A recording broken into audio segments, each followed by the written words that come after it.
Welcome to Accreditation Made Easy, the podcast that takes the stress out of accreditation. I am your host, Areaka Jewell, and in each episode, we'll deliver actionable tips, expert insights, and practical strategies to help streamline the process.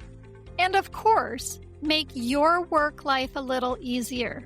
Now, whether you're tackling policies, preparing for assessments, or just looking for ways to stay ahead, we've got you covered. Let's simplify accreditation, one step at a time.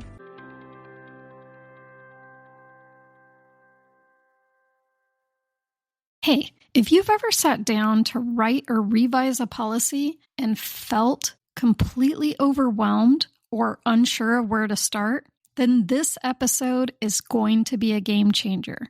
Because the truth is, you never have to start from scratch. There are so many credible, reliable sources available, and when you know where to look, the process becomes a whole lot easier.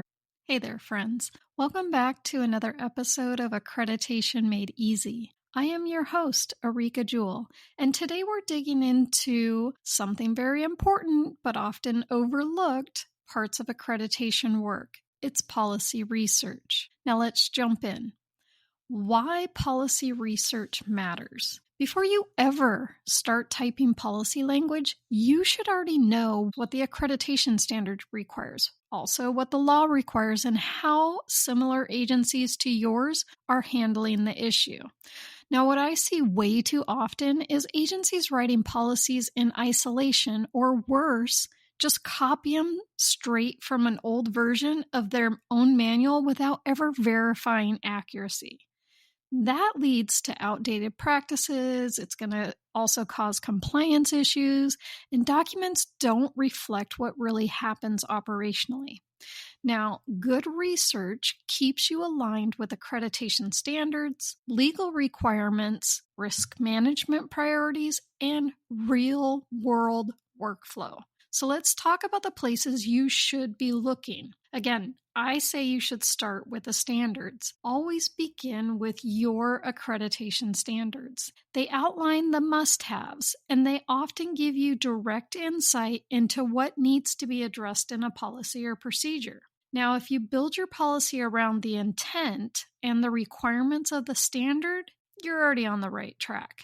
Next, look at what other agencies are doing. Oftentimes, agencies publish their policies online, and if they don't, they're more than happy to share.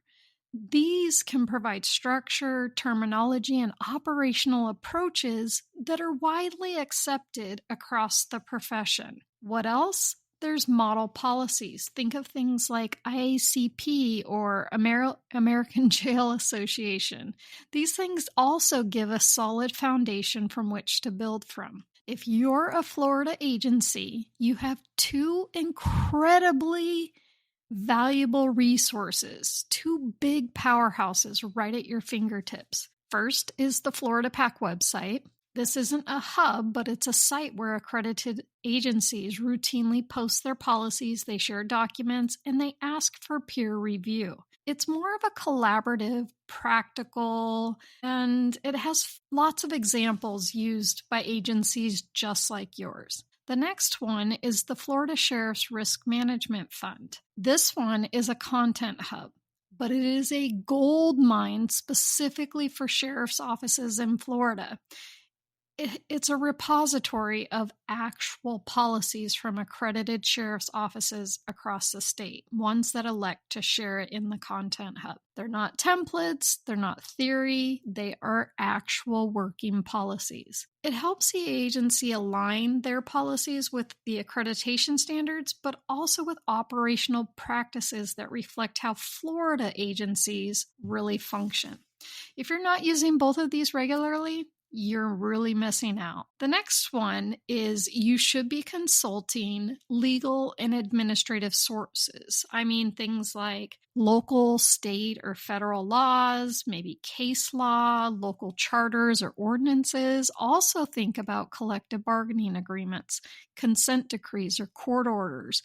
Maybe you have contracts or mutual aid agreements, emergency operation plans. These are all things internally that you should be looking at. They often contain mandatory procedures that your policy may need to also reflect. Next, don't forget your internal subject matter experts. This is one of the most underused resources and also one of the most important, because your subject matter experts are the people who actually do the work. They understand the operational reality behind the policy. Think of people like your traffic unit for traffic-related policies, or your use of force instructors for use of force or arrest procedures, communications personnel for dispatch policies. You get the idea, right? Corrections staff for inmate handling procedures. If you're writing a policy about their world, you absolutely need their input.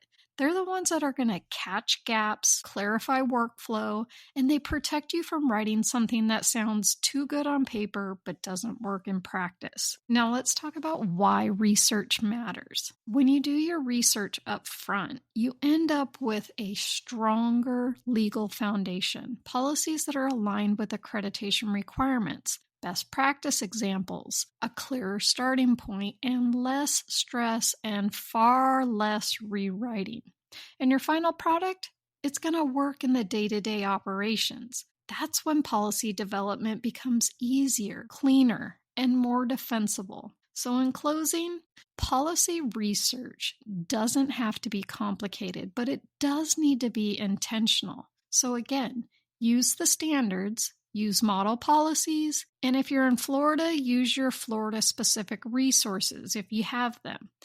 And absolutely use your internal experts. Your future assessments and your future self will thank you. Now, don't forget to grab the companion document. I'll put a link to it in the show notes.